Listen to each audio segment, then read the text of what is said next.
Un gusto volver a estar con ustedes en el espacio Fernando Aguayo, América. Cordiales saludos a quienes nos ven a través de la señal de Gamavisión en el Ecuador, por Mega TV en la Florida y por OnePlus TV en el Ecuador y en el mundo. Hoy tenemos como invitado al doctor Carlos Sánchez Berzaín. Él es director ejecutivo del Instituto Interamericano por la Democracia. Varios temas que tratar en estos momentos. Se dio en la República Argentina hace pocos días una reunión de la CELAC. Yo quisiera preguntarle a usted, especialista en esta materia, ¿cuál es la diferencia entre la Organización de Estados Americanos y la CELAC? La OEA es un organismo internacional creado en el marco de lo que es el nuevo orden político mundial después de la Segunda Guerra Mundial, que da origen a la Organización de Naciones Unidas en 1945 y en 1948 se crea la Organización de Estados Americanos, como se crea la Organización de Países Africanos, la Unión Europea, que empieza siendo la Unión Europea para el carbón y el acero y que hoy día después se vuelve Comunidad Económica Europea y hoy día es Unión Europea. Son organismos internacionales de verdad, que tienen como objetivo principal el mantenimiento de la paz y la seguridad internacionales, coadyuvando a las Naciones Unidas, y son sujetos de derecho internacional de carácter principal. ¿Qué es la CELAC? La CELAC es una caricatura, es una pantalla creada hace unos años atrás por Castro y Chávez, para tratar de utilizarla primero como un mecanismo de legitimación de las dictaduras que pueden convocar a reuniones de integración a otros países y a otros jefes de Estado a través de ese mecanismo, y segundo es un mecanismo de conspiración con el cual tratan de desbaratar la Organización de Estados Americanos porque no invitan ni a Estados Unidos ni al Canadá. Esa es la particularidad, pues no, dejaron afuera a dos naciones tan importantes de nuestro continente. Lo que muestra la naturaleza simplemente conspirativa y dictatorial de una cosa que no es un organismo. No es una institución, no tiene organismos permanentes, no tiene presupuesto. Tenía dinero cuando Chávez ponía la plata, pero ahora que han quebrado Venezuela la han terminado de liquidar. Y además promueven la integración y no lo hacen con los dos colosos del norte, que es Estados Unidos y Canadá.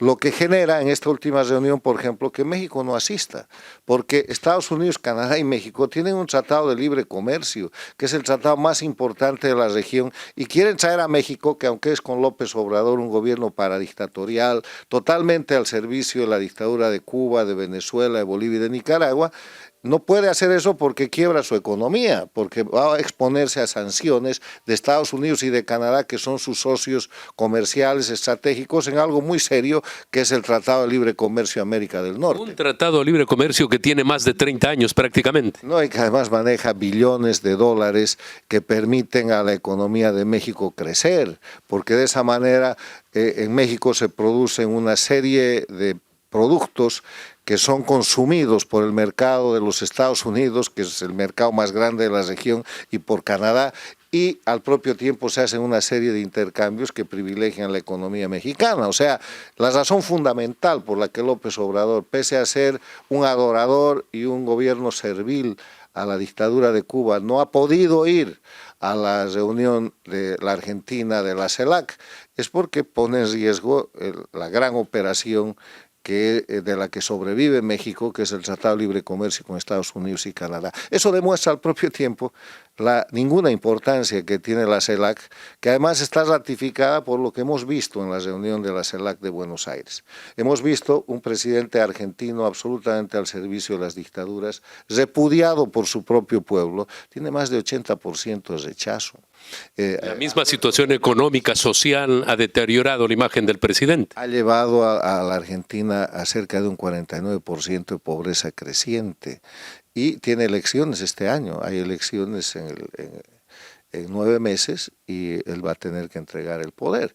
Entonces, en esa dinámica hemos visto al dictador de Cuba, que es el único, el jefe que ha llegado, no ha llegado el de Venezuela, no ha llegado el de Nicaragua, han estado los dos dictadores de Bolivia, Evo Morales, el dictador en jefe, y Arce Catacora, el dictador en ejercicio del Estado. No ha ido México por esta razón que hemos comentado, que es muy importante. Estuvo el presidente de Uruguay, estuvo el presidente de Paraguay, pero les pidieron precisamente que hagan algo en contra de las dictaduras aún presentes en nuestro continente. Claro, ¿de qué proceso de integración pueden hablar? Y en eso el papel del presidente del Uruguay, sobre todo, Lacalle Pou, y del presidente paraguayo, que también está de salida porque tiene elecciones el 30 de abril y entrega el poder el 15 de agosto, ha sido muy importante porque ¿qué proceso de integración puede haber? En un grupo en el cual las dictaduras de crimen organizado, los jefes de los narcoestados, van a tratar de ser equiparados a jefes de Estado que han ganado elecciones en países con democracia. Yo creo que en ese sentido el presidente del Ecuador ha dado una muy buena señal no yendo, porque es irse a sentar con el crimen organizado. Lo segundo, no se ha tratado en ese único día de reunión que han tenido, ni el tema de los presos políticos. Cuba tiene más de 1.050 presos políticos, Nicaragua tiene más de 220 presos políticos, Bolivia supera los 200 presos políticos y Venezuela está cerca de los 400. No se ha tratado el tema del exilio político, no se ha tratado la persecución política, no se tratan los derechos humanos. ¿Qué integración puede haber? Esta ha sido una intentona, ha sido un intento fallido de dar legitimidad a los dictadores, y lo único que han hecho es exponerlos para que tanto el pueblo argentino como la comunidad de naciones latinoamericanas los repudie. Yo creo que ha sido una buena idea al final la reunión, y ojalá las dictaduras hagan más de estas reuniones para ponerse en evidencia y ser objeto del desprecio de la sociedad de las Américas. Además, en el mes de enero, 1 de enero, se cumplió 64 años que empezó la dictadura en Cuba. Era motivo para decir algo. ¿Cómo un país puede tener un gobierno durante 64 años? Cuando el crimen organizado maneja eso que no se llama gobierno sino régimen, y lo hace a través del terrorismo de Estado. Terrorismo de Estado se define como la comisión de delitos desde el gobierno, desde el poder, con el propósito de generar miedo en la población, de manera que ese miedo produzca conductas en la gente que de otra forma no serían posibles. Y eso es lo que usted está viendo hoy día en Cuba, lo que está viendo en Venezuela, lo que está viendo en Bolivia, lo que está viendo en Nicaragua, y lo que pudo ver en el tiempo de Rafael Correa, cuando se encarcelaba a la gente, se la mataba, se la perseguía, se la acusaba de cualquier cosa. Acaba de salir una noticia que parece ridícula, pero que es verdad, la ha registrado la prensa latinoamericana más importante, que un chofer ecuatoriano en el tiempo de Rafael Correa había transportado un marrano, una caricatura de marrano en un desfile, equiparándola con el gobernante Correa, y lo metieron preso por más de 6 meses acusado de terrorismo nuclear. Y eso está registrado en la prensa. Eso es dictadura. Así fue, efectivamente, así fue. Bueno, ok.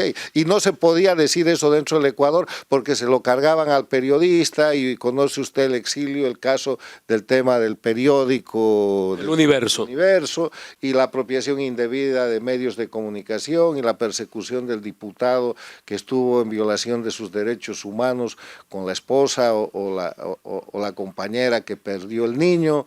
Y todo eso, el Interamerican Institute for Democracy trabajó el tema. Nuestro Comité de Derechos Humanos, presidido por Armando Valladares e integrado por el doctor Marcel Feró, un acreditado abogado ecuatoriano, visitaron las cárceles, visitaron los presos, y en el gobierno de transición le pidieron al presidente Lenín Moreno que cese aquello, y gracias a Dios coadyuvamos desde aquí a liberar los presos políticos del Ecuador. Pero si eso no se trata en una reunión como la CELAC, entonces es una reunión de encubrimiento. Organismo internacional no es, porque para ser organismo internacional usted necesita estructura, necesita institucionalidad y necesita reconocimiento, que no tiene ninguno de los países que no asistan a la reunión. El caso de Galo Lara fue tratado precisamente acá en el Instituto, debemos dar fe, y además referir a que hicimos algunos trabajos cuando estuvieron delegados del Instituto, como el embajador Armando Valladares y Marcel Feró en el Ecuador, hicieron las gestiones y posteriormente pudo lograr esa libertad Galo Lara. Vamos a hacer una pausa. Al retornar quiero pedirle una opinión, porque en esa reunión de la CELAC, por ejemplo, se planteó la creación de una moneda única para todo el continente.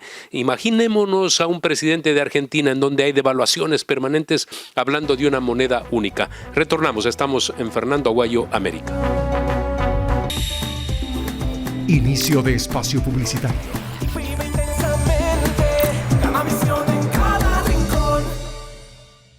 Piscina con olas inclusiva. La piscina con olas del suburbio. Una piscina inclusiva pensada para todos. Ahora podrás acceder al uso de sillas anfibias para que disfrutes de la piscina de forma cómoda, segura y gratuita. Presentar la cédula de identidad y el usuario debe acudir con la supervisión de una persona en los horarios de 8 de la mañana a 5 de la tarde. Trabajamos por tu bienestar. Alcaldía de Guayaquil. Autorización número 3697. CNE, elecciones 2023. Verde Fruit, el camino para acercar los productos de América Latina a los Estados Unidos. Fin de espacio publicitario.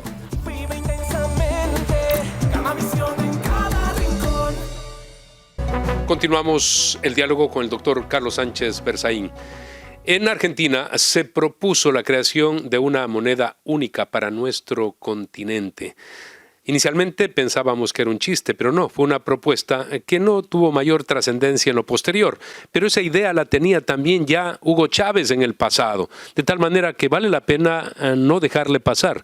Merece un análisis. Se trata de lo siguiente, el crimen organizado que detenta el poder en Cuba como jefe, en Venezuela, en Bolivia, en Nicaragua, y que ha logrado que en países democráticos se pongan presidentes que ellos auspician, que ellos protegen y que trabajan para ellos, que son Argentina, México, Boric con Chile, que les ha salido un poco respondón, Castillo, que acaba de dar un golpe y ser cesado en el Perú, y el ex guerrillero Petro en Colombia.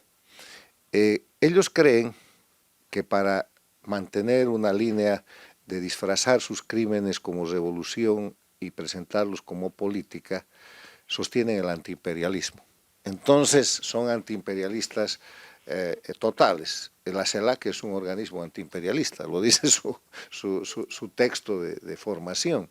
O sea, trata de ser una organización, es un ente antiimperial, autodeclarado antiimperialista. Entonces, en esta reunión de Buenos Aires, los presidentes del Brasil, Lula da Silva, que ha estado en la cárcel por corrupción de lo que es el Lava Jato y que ha salido de ahí porque han anulado obrados, no porque lo han declarado inocente, y el presidente de la Argentina, que es obviamente, junto con la señora Kirchner, un gobierno al servicio de Cuba, para mostrar su antiimperialismo han tenido la idea de decir que quieren hacer una moneda para América Latina.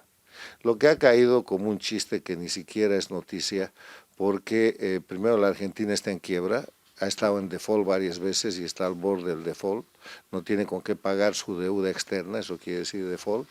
El Brasil no está dispuesto como país a cargar con lo que son las pérdidas y la pobreza que ha generado la Argentina, tiene sus propios problemas, y a partir de la llegada de Lula al gobierno hace muy pocas semanas, la confianza en la economía brasilera ha decrecido grandemente. Entonces, no hay manera de crear una moneda, y eso muestra la ignorancia de esta gente que tiene gobierno, tiene en sus manos el gobierno. Lo que habría que hacer, en respuesta a eso, es hacer lo que el Ecuador ha hecho, y lo que estabiliza al Ecuador económica, política y democráticamente. Mi opinión personal es que América Latina tiene que reconocer como moneda oficial el dólar, que tiene que dolarizarse como lo ha hecho el Ecuador. Hace 23 años se dolarizó el Ecuador. Los beneficios son extraordinarios. En ese momento le costó el gobierno de Yamil Mahuad, lo derrocaron a los 12 días, pero en la perspectiva permaneció la dolarización, y con la dolarización lo primero que se hace es evitar la emisión de dinero. No hay inflación, hay un control absoluto de la inflación. Al no haber emisión de dinero, ese dinero que no se emite no beneficia a la corrupción, porque el dinero que se emite en los bancos centrales de los países con gobiernos como el de la Argentina o del Brasil es para la corrupción, es para contratar obras faraónicas, para cobrar grandes comisiones o simplemente para llevárselos en gastos de seguridad o en gastos de apoyo a Cuba o a estos grupos transnacionales del Foro de Sao Paulo que tienen que ver con el castrochavismo y el socialismo del siglo XXI. O sea, la economía es más controlada y se institucionaliza el respeto al presupuesto y al gasto. Segundo efecto. Y el tercer efecto es que políticamente genera una estabilidad extraordinaria.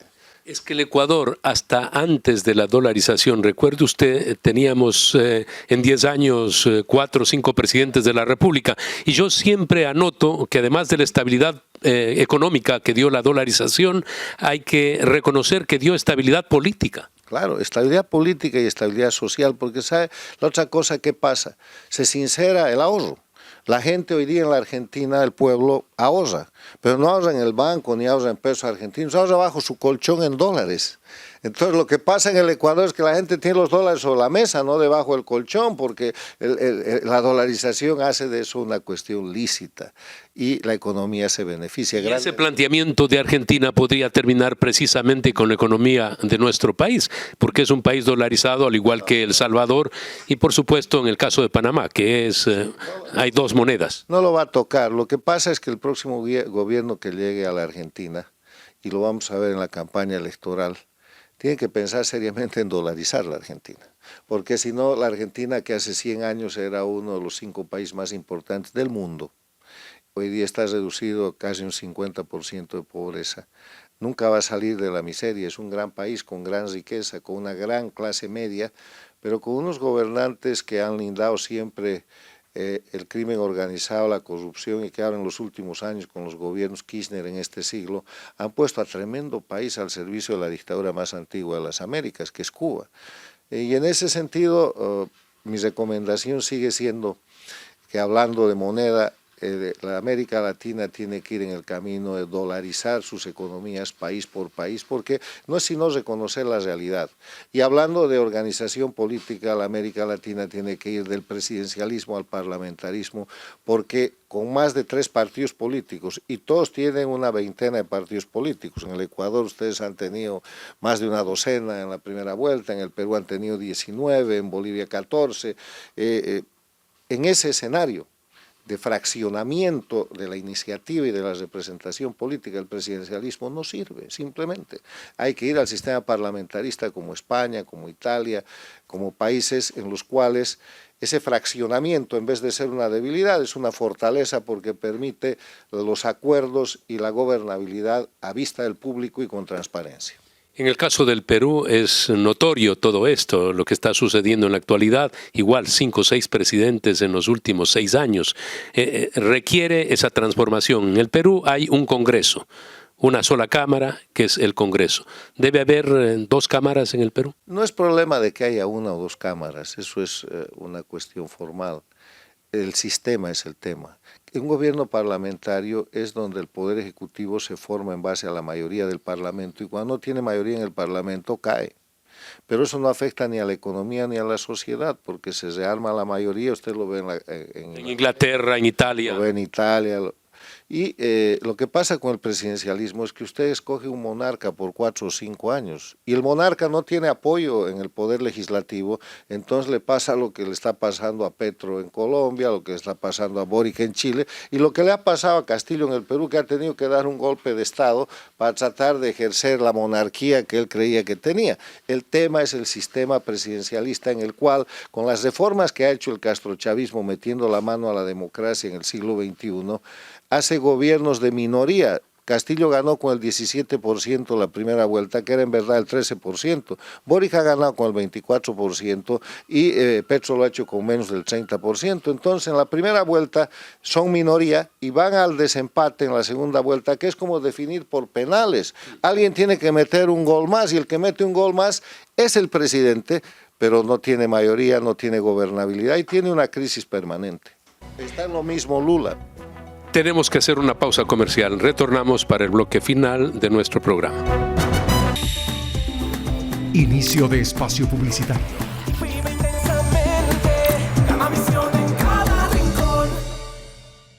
La alcaldía te informa que todavía estás a tiempo de pagar tus impuestos prediales. Si tienes el pago de impuestos prediales vencidos hasta el 31 de enero de 2022, puedes solicitar la condonación de intereses, multas o recargos. Acércate a la ventanilla universal municipal y recibe toda la información para que condones tus deudas por impuestos prediales. Aprovecha este nuevo año y hazlo ya. El bienestar de la gente se siente. Alcaldía de Guayaquil. Autorización número 3761. CNE, elecciones 2023. Verde Fruit, el camino para acercar los productos de América Latina a los Estados Unidos. Fin de espacio publicitario.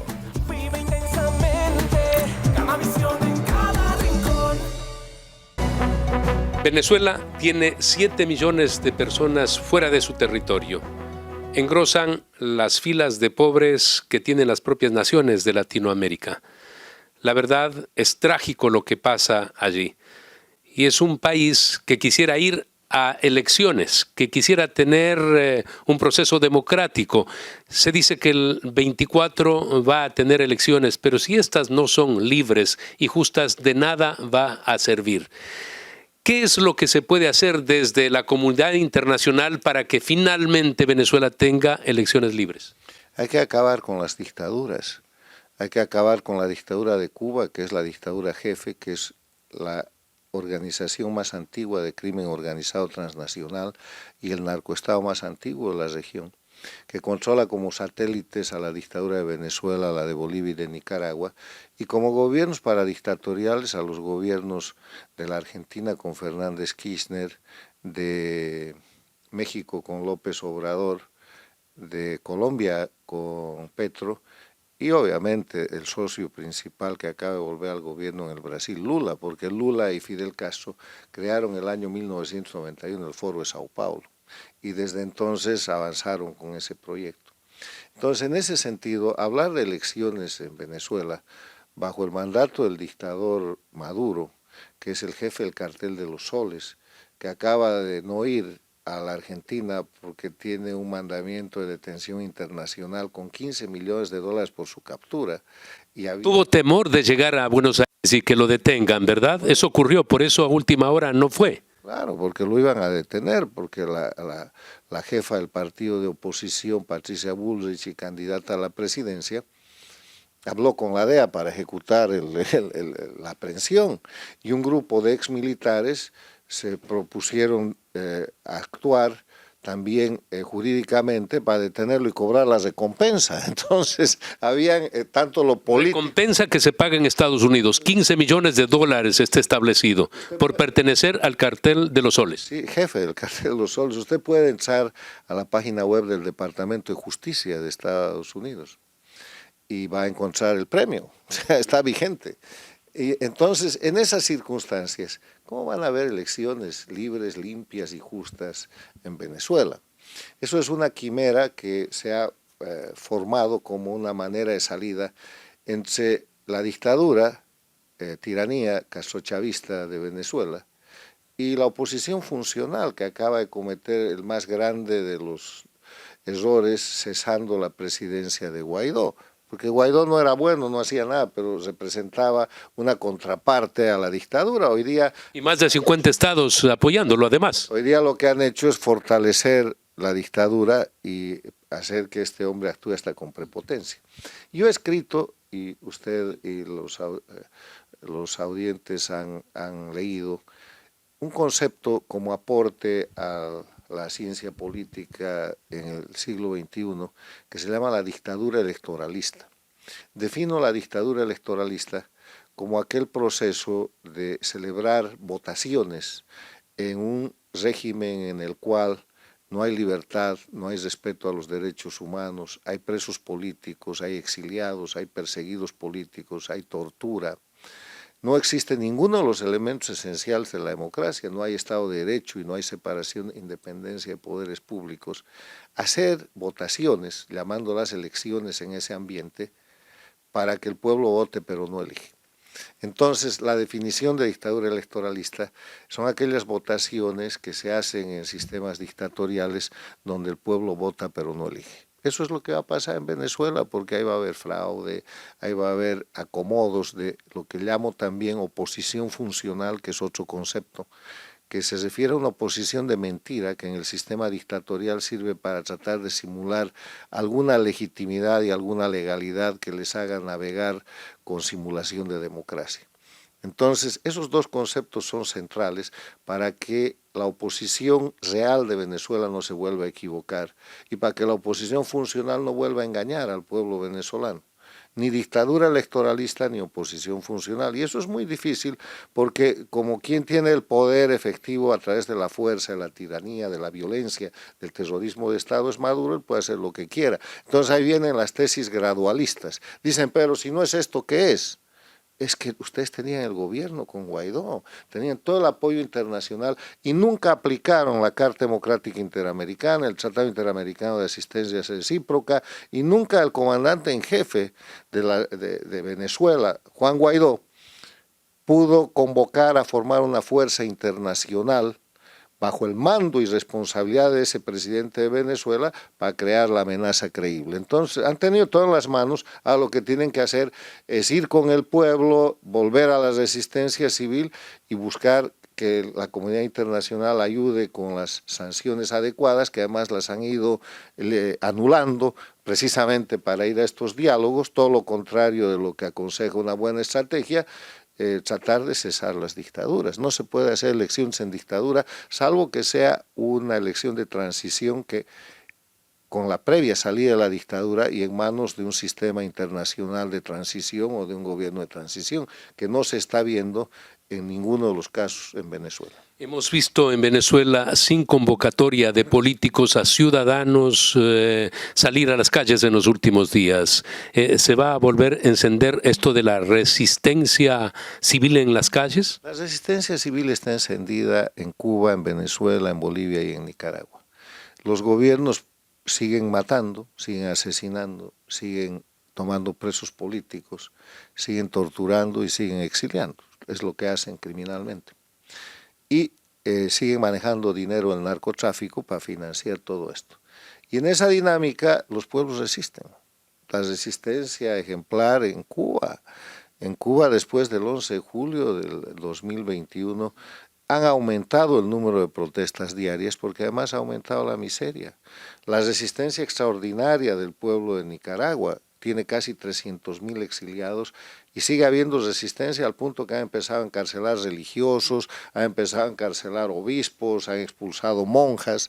La resistencia ejemplar del pueblo boliviano, que esta misma semana ha tenido un cabildo simultáneo en 9 departamentos, donde ya hay más de 200 presos políticos, pero el pueblo sigue resistiendo. En Venezuela es lo mismo, Venezuela es ejemplar, los maestros, el pueblo. Lo que pasa es que lo que han fallado son los liderazgos. Las oposiciones funcionales han ayudado a las dictaduras a permanecer y a desinflar esa fuerza popular. La fuerza popular está presente y las dictaduras tienen pies de barro, no se preocupe que van a caer. Finalmente, estos diálogos que se están dando en México y que auspicia también los Estados Unidos, ¿va a generar algún resultado en su opinión? Ha generado varios resultados, ha quitado la presión a la dictadura venezolana, ha hecho que la dictadura venezolana tenga condiciones para seguir ayudando o ayudar más a la dictadura cubana, ha empoderado a la dictadura venezolana en su relación con Rusia, que es la invasora de Ucrania y la agresora del mundo libre a través de Europa, amenazando la OTAN. Ha generado resultados hasta ahora importantes para la dictadura, pero no se ven resultados para la democracia. Un verdadero absurdo lo que está aconteciendo en México. Le quiero agradecer una vez más por haber estado con nosotros en Fernando Aguayo, América. Recuerden, amigos, que tienen una cita la próxima semana a través de Gamavisión en el Ecuador, por Mega TV en la Florida y por OnePlus TV en el Ecuador y en el mundo, en el espacio Fernando Aguayo, América.